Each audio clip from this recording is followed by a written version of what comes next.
Hey, fellow coders, this is SMP Old Code. I will walk you through the process of deploying your website for free using Netlify step by step, making it easy for even the newest coders out there. Whether you're a seasoned developer looking for a quick refresher or someone just starting their coding journey, you're in the right place to start. Let's get into it.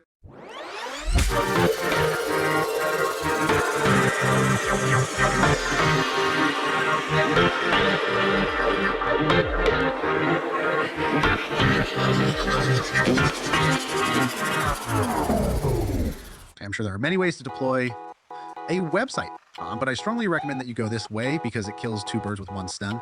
It allows you to back up your work, and it also allows you to see the progress live all the time. So the first thing we need is a GitHub account. I will refer you to the link in the description. Once you have registered, you need to create a repository to store your project that you want to go live.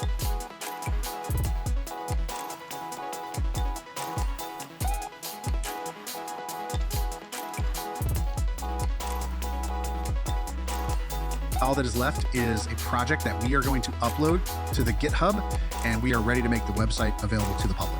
I have created a project that you can take and upload to your repository to learn by doing if you just want to try the whole process. We'll be using Netlify for the deployment.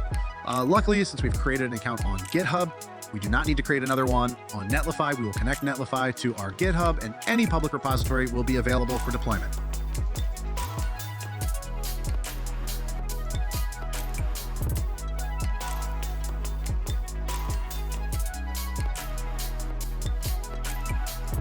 At this point, we are ready to connect Netlify to our particular repository and set up the website.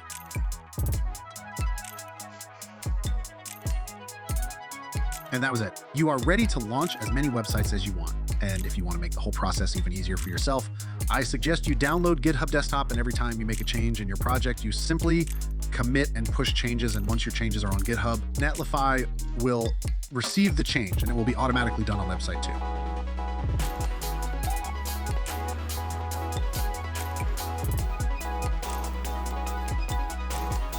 Thank you for watching, and see you in the next video.